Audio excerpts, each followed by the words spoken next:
So there's the Killers playing at GTFM, My Own Soul's Warning at 11:32. So we are gradually moving out of the lockdown restrictions, with pubs, bars, cafes and restaurants opening their outdoor facilities across Wales from yesterday. So what challenges face our over 55s? Are we rethinking our priorities in a post-coronavirus world? Well, joining us to discuss is the TV star and grandmother as well, Linda Robson. Good morning, Linda. Good morning, Gareth. How are you this morning? Yeah, not too bad. You? Yeah, very. I was going to drop the grandmother bit, but I thought, well, why not? Yeah. So does this mean then that material possessions are going out and more holidays with the family are on their way in? Well, I've never really been interested in material things, really. I think lockdown has made us reevaluate the things that are most important to us, and what's most important, obviously, to all of us is family. That's right. Now, not a lot of restrictions have been lifted as of yet. They are gradually coming in. So it does feel a bit strange at the moment, with people not sure where to go, what to do. A lot of people are confused with it all. I know myself, I'm not sure what I'm allowed to do and what I'm not allowed to do anymore, because it changes so often, doesn't it? And it does change when you go from country to country. Do you think that's been a bit of a problem in the UK as well, with the four devolved governments sort of doing their own thing? Yeah, I think it has been. I was lucky enough to go to Clacton with my grandchildren the weekend, so that was like a real bonus. And we went for a walk last week down to Covent Garden, and we were able to go into a restaurant and eat, which is something that we used to do quite a lot. We went into TGI Fridays, and the kids were really excited because I was there with them as well. And we had a nice long walk home, all of us. It was really nice. That's good. Now, research has been carried out. What did that research actually tell us, Linda? I think it told us what I've already known, is that, and I think a lot of people do, is that it's all about family, really. And I've been lucky enough that Birds and Feathers been repeated, so I've had some repeat money, so I'm hoping to take the family away for a week somewhere in the future. So why do you think this particular age group then, the over 55s, is the one to change? Do you think they appreciate the importance of family values more than maybe the younger groups do? I think they probably do.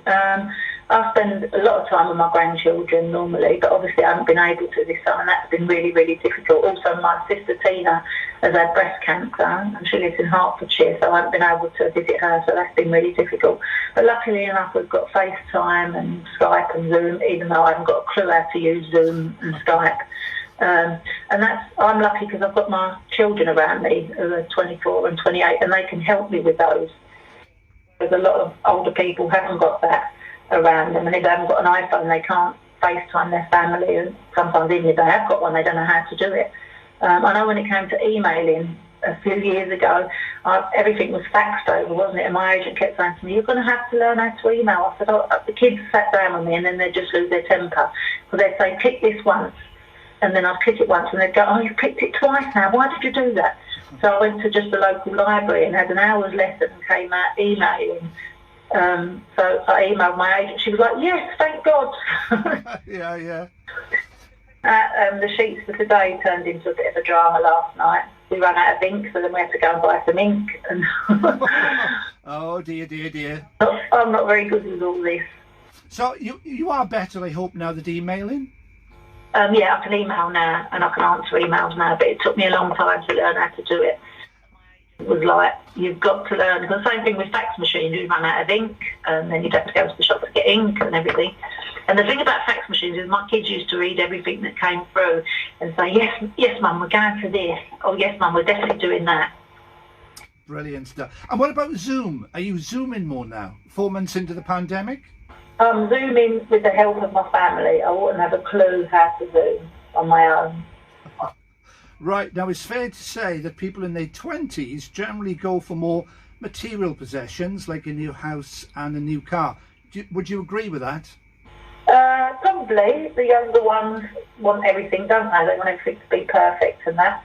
I've got a really old car. I've had it for a long time. and I don't really like handbags or jewellery or anything. The only thing that I do like is like a weekend away with the family, or a week away with the family, really. So that's been really nice. Just being able to sleep with the kids on Saturday night was really, really nice. It was really special. Do you think the lockdown period has made us value quality time that little bit more? Oh, I think it definitely has, because my daughter and her husband, Steve, they both work for the daytime, and so they'd both be out all day. The kids would be at school, and then when they'd get home of the night, they'd have dinner, and it was time to go to bed, whereas he couldn't work for a while. So he was managing to spend a lot of time at home with Lauren and the kids, and so they absolutely loved that. And then when he had to go back to work, the kids were like, "Where's Daddy?" Yeah. Work, yeah. What plans have you got then with your family? Are you going to have a nice family treat away somewhere? Yeah, that'd be top of the list, really, because now we can go abroad, maybe Portugal or somewhere. Obviously, we still have to take precautions out there. But on the beach at Clacton the weekend, it was practically empty. When I saw a picture of one in Brighton a few weeks ago, and it was like 500,000 people were on there. But it was quite spacious and that the weekend, and we had a really nice day. Sunday, spent the whole day on the beach and that. Lovely. I mean, doing things that you normally take for granted. Absolutely. And I was going to say, did you see those pictures of the people in Bournemouth a couple of weeks back?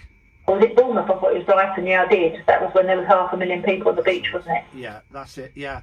Now, what advice then would you give to our listeners over the age of 55? Move away from the material possessions and focus a little bit more on life-changing holidays, perhaps?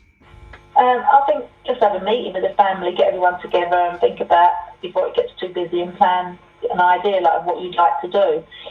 So mine is maybe not do as much work and just have some more time with the family now, really, because having missed them all that time, you would just want to be around them, really, don't you? Yeah, absolutely. And are we talking holidays to maybe Thailand, Mexico, the Maldives? What do you think? Me and my daughter had a trip to the Maldives planned in March. We were supposed to go, and obviously that had to get cancelled.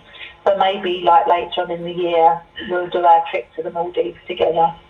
Yeah, that'd be nice. And I guess at the end of the day, it's being with people that you actually love, Linda. Would you agree with that, of course? Oh, God, yeah, it really is important.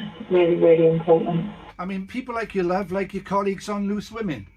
Yeah, no, I do. We all get on really, really well. It's really strange in the studio now, though, because there's only the three of us, and maybe 3 or 4 people working the cameras, and we have to put our own sound mics on. We have to do our own makeup, we have to do our own hair. I mean, luckily I've got my daughter that does my makeup and my hair. She sorts me out before I go in and that. So I'm very lucky. Yeah, because it's a bit strange without the audience, because you often rely on the audience for a reaction to a guest and that sort of thing when you introduce them on the show. We always have a warm-up man or a warm-up person to warm up the audience, but obviously they can't come in now either. Yeah, it makes a big difference.